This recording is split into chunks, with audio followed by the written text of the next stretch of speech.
এটা নিয়ে তো ট্রাইপডটা নিয়ে তো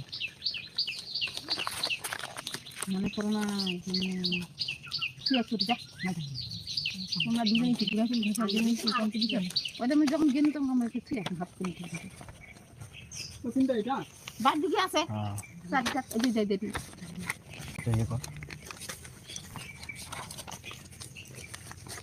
তোমরা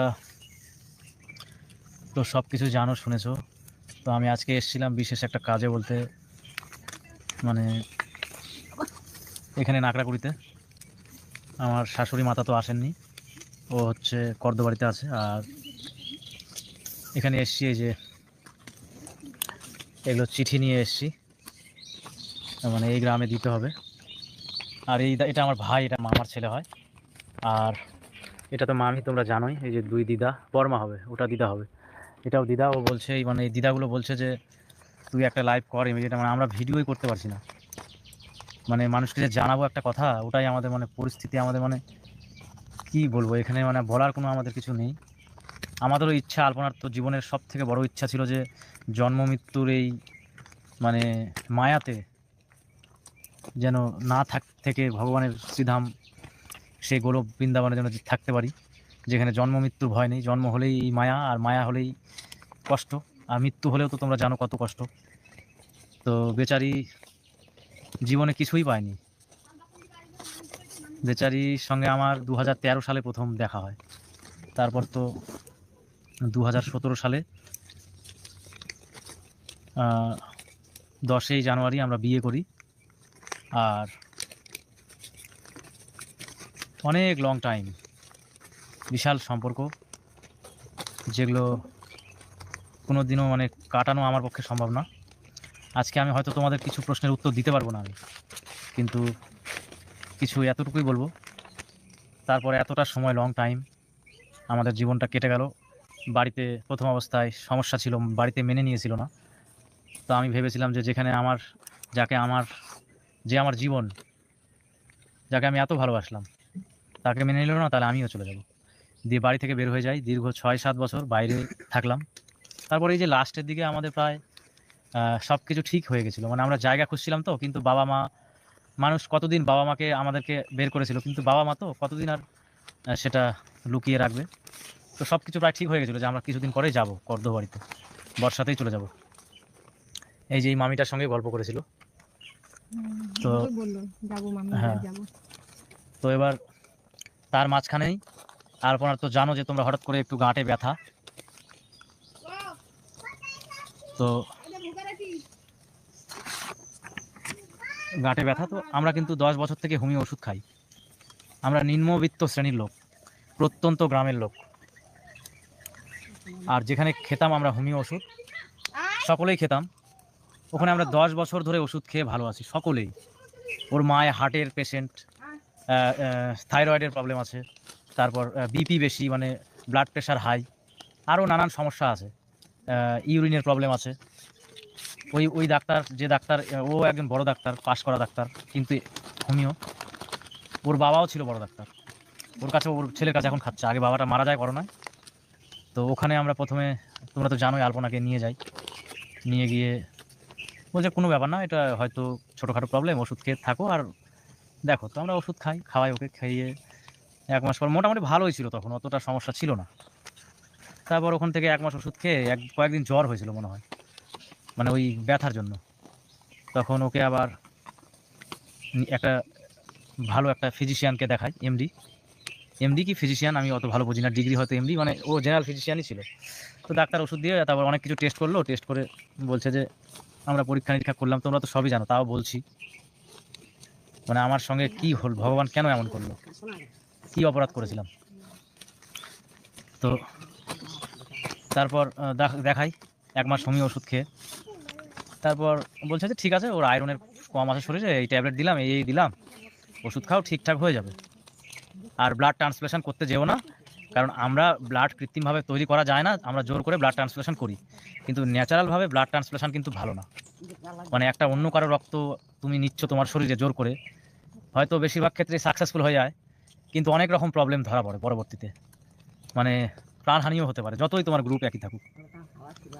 আর এমন কিছু তোমার ওয়াইফের রক্ত একদম যে এখনই নিতে হবে, কিছুদিন দেখা যাবে। তো তখন আমরা ভাবছি ঠিক আছে, আলপনা একটু ওগুলো মানে একটু ভয় করবে যে এই আমি নিব না, তারপর ওই যে হ্যান ত্যান এরকম। তো চেষ্টা করি ওষুধ খেয়ে। তো তারপর ওখানে 1 মাস ওষুধ খেয়ে ওর ব্লাডের লেভেলটা কমে যায়। তখন তো আমাদের চিন্তায় পড়ে গেছিলাম, মানে ব্লাডের লেভেল কমে গিয়ে যে ও একদম মানে এই যে বিছানায় শয্যাগত হয়ে যাচ্ছে ওরকম না, ভালোই আছে কিন্তু লেভেল কম। আমরা ওকে গঙ্গারামপুর হসপিটালে গিয়ে, ওর তো ও নেগেটিভ ব্লাড ছিল, ওর শরীরে যেটা ব্লাড সেটা ও নেগেটিভ, কিন্তু সব জায়গায় পরীক্ষা করে আসছে এবি পজিটিভ, তোমাদের তো বলেছি। তারপর এবি পজিটিভ ডোনার নিয়ে হসপিটালে যাই, হসপিটালে দেওয়া হয়। তারপর হসপিটাল থেকে তো সঙ্গে সঙ্গে ব্লাড দেওয়া হয় না, বলে যে 10টার সময়, রাত্রি 10টার সময় আসবা। রাত্রি 10টার সময় ব্লাড নিতে গিয়ে বলছে যে তোমার ওয়াইফের ওর এবি পজিটিভ না, তুমি যেটা বলেছিলে ও নেগেটিভ, ও নেগেটিভই, কারণ এটা ব্লাড ওর শরীরে মানে লোহিত রেড রেড ব্লাড সেল কমে যাচ্ছে আর WBC বেড়ে যাচ্ছে, যার জন্যে বা রক্তটা একটু ভাঙছে, কী কারণে জানি না, বা রক্ত কম, এই সব কিছু বলেনি যে রক্ত কম। তো সেটা সহজে আইডেন্টিফাই হবে না, অনেক রকম পরীক্ষা করে ও নেগেটিভই বেরোয়েছে। তারপরে বললো যে তুমি ও নেগেটিভ ডোনার নিয়ে আসো। এবার আমি ও নেগেটিভ ডোনার গত 4 বছর আগে যে ছিল তাকে আবার ডাকলাম। আরও 3জন বন্ধু ছিল আমার, 3জন না, আমি ও নেগেটিভ আমার অনেক, মানে আমার যেহেতু ও নেগেটিভ রেয়ার ব্লাড, এবার আমার সবার সঙ্গে কিন্তু আগে থেকেই কানেকশান আছে, যা কোনো দিনও যদি লাগে। তো আলপনার তো এই মানে 28 বছরের মধ্যে কোনো দিনও ব্লাড দিতে হয়নি, শুধু 1 প্যাকেট ব্লাড, কারণ সেরকম তোর কোনো প্রবলেমই ছিল না। আর এর আগে যেটা ব্লাড দেওয়া হয়েছিল সেটা ওর একটা অপারেশন হয়েছিল সেই জন্য। আর গেল তারপর তো নেগেটিভ ব্লাডটা হসপিটাল দিয়ে দিলাম, দিয়ে পরপর 3 দিনে 3টে ব্লাড আমরা একটা নার্সিংহোমে দিয়ে দিলাম, দিয়ে ওর হিমোগ্লোবিন প্রায় 8.5-এর মতো হয়ে গেল, 8.5 9 এরকম। তারপর ও তো একদম মানে একদমই সুস্থ, মানে শরীরে লাল, এই যে ঠোঁট মুখ এগুলো সব লাল হয়ে গেল। আমরা তো একদম খুশি হয়ে গেলাম। ঠিক আছে, ডাক্তারবাবু বললো যে এখন আর চিন্তা করতে হবে না, এখন আমি ওষুধ দিচ্ছি, এই ওষুধগুলো ঠিকঠাক খাওয়াও, তাহলে মোটামুটি ওর রক্তটা আরও হয়ে যাবে, মোটামুটি 10-11 চলে যাবে। তো আমরা টিকিট কেটেছিলাম কলকাতায় যাওয়ার। তো যেই ডাক্তারটা দেখাবো ভালো, তো সেই ডাক্তারটা বললো যে আমি 2 দিন পরে আসছি, তো তোমরা আসবে। আমরা তাহলে, আলপনা বলছে আমি যাবো না। আমি বলছি চলো তাহলে ওখানে গিয়ে অন্য কোনো ডাক্তার, তো ও যাবেই না। তো ওখানে থেকে গেলাম 2-3 দিন, থেকে তো জ্বর ছিল, তো আমরা টিকিট সেদিনই কেটে নিয়েছিলাম, তো ওই জ্বর অবস্থায় ওকে নিয়ে চলে গেছি। তো কলকাতায় নিয়ে গিয়ে প্রথমে কলকাতা আগেই নদিয়াতে একটা হসপিটালে ভর্তি করেছিলাম, নামটা আমার মনে নেই, জওহরলাল নেহেরু কিছু একটা হবে, JNB কি এস এরকম, JNS নাকি এরকমই হবে। তো হ্যাঁ, ওখানে ভর্তি করে, তো ওখানে ওদের কাছে ব্লাড নেই, ওখান থেকে সোজা নিয়ে চলে যাই অ্যাপেলোতে। এবার কলকাতায় যে সবথেকে বড় হসপিটাল অ্যাপেলো, সেটাও আমরা জানতাম না। তারপর ওখানে সবথেকে বড় হসপিটালে নিয়ে গেলাম। তারপর তো নিয়ে যাওয়ার পর তো যা অবস্থা হলো এই তো। আর আমার মানে কি বলবো, ওর সঙ্গে আমি যবে থেকে কানেক্টেড হয়েছি সেদিন থেকে লাইফটা আমার মানে হাসি খুশিতে, জীবনে খুব আনন্দে ছিলাম। মানে শোনা যায় না যে অনেক IAS, অনেক IPS যারা অনেক বড় বড় চাকরি করেও, অনেক বড় বড়, আমাদের থানার একটা মানে কি বলবো দারোগা ছিল, কি টেনশানে সুইসাইড করেছিল গত 1-2 বছর আগে। তো মানুষ বড় বড় চাকরি করে, বড় বড় নাম দাম করে, টাকা জীবনের সব থেকে বড় জিনিস ছিল না আমাদের কাছে, তো তারাও সুইসাইড করেছে জীবনে। কিন্তু আমি একটা সামান্য সিভিকের চাকরি করতাম, তখন আমি 2800 টাকা বেতন পেতাম, ওই টাকা দিয়ে আমরা সংসারে চলেছি। তো আমরা এত হ্যাপি ছিলাম জীবনে, যে জীবনে কোনো দিন মানে এত বড় যে একটা কষ্ট পাবো সেটা মানে কোনো দিন কল্পনাও করিনি আমি। মানে কি বলবো, কলকাতার বুকে শুধু একটা দাদা আমাকে হেল্প করেছিল, ওই দাদাটার বাড়ি ব্যারাকপুরে ছিল, আমার সঙ্গে মোটামুটি ভালোই ছিল, আমার কলকাতাতে হেল্প করেছে। কিন্তু ওখানে যে আমি একা নিঃসঙ্গতা ফিল করছিলাম সেটা কাউকে বোঝাতে পারবো না। আমি একটা কমিউনিটি পোস্ট করেছিলাম যে আমার ও নেগেটিভ ব্লাড লাগবে, আমাকে ব্লাড দেওয়ার কেউ সঙ্গী ছিল না ওখানে। আমার মানে কত যে হাহাকার হচ্ছিল ওখানে, যে সেটা আমি আর বলে বোঝাতে পারবো না। আর আমার শাশুড়ি মাকে আমি হসপিটালে ফেলে রেখেছি, আমি একা ছুটছি, আমাকে কেউ ফোন করেনি, 2-1 জন খালি ফোন করেছে, হ্যাঁ আমরা চেষ্টা করছি, কিন্তু আপনাকে ব্লাড দিব এই কথাটা আমাকে কেউ বলেনি কলকাতার বুকে। কারণ কারণ হসপিটালে ও নেগেটিভ না হয় যদি ও positive, A positive, B positive, AB positive এগুলো যদি হতো তাহলেও মানে এতটা কষ্ট হতো না।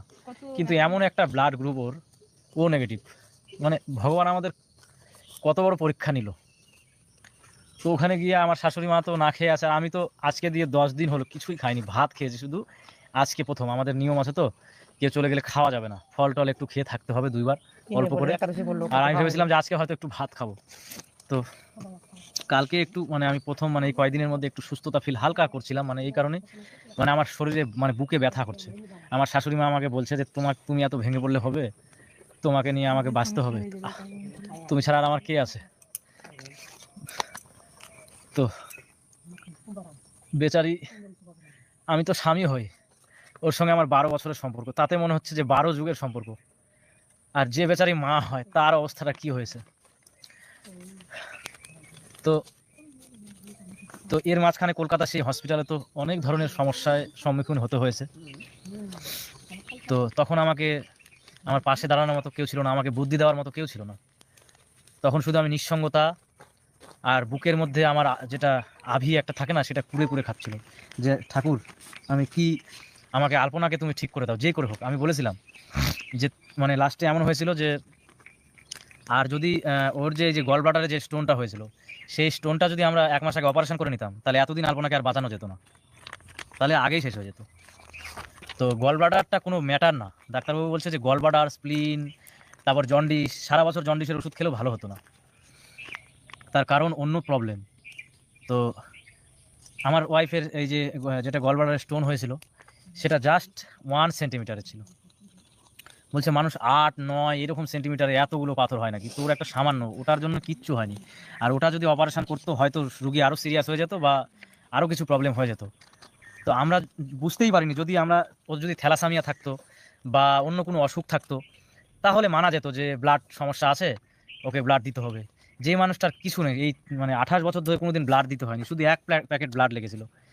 তো কি করে যে আমাদের সঙ্গে, বিশেষ করে আমার সঙ্গে এমন হলো, আমি তো মানতে পারছি না। আমি না, কি বলবো তোমাদের, আমি যখন একটু ঘুমাচ্ছি সেই টাইমটা মনে হয় একটু আমি মানে বিভোর হয়ে থাকছি। যখনই ঘুম থেকে উঠছি না, তখন মানে একটা হঠাৎ করে দেখবা ঘুমের মধ্যে এই মনে হয় পড়ে গেলাম একদিকে, তারপর হট করে এরকম হয়ে উঠি। তো আমার এইরকম হচ্ছে কেন আমি জানি না, তখন মানে আলপনা মানে মাথায় চলে আসছে।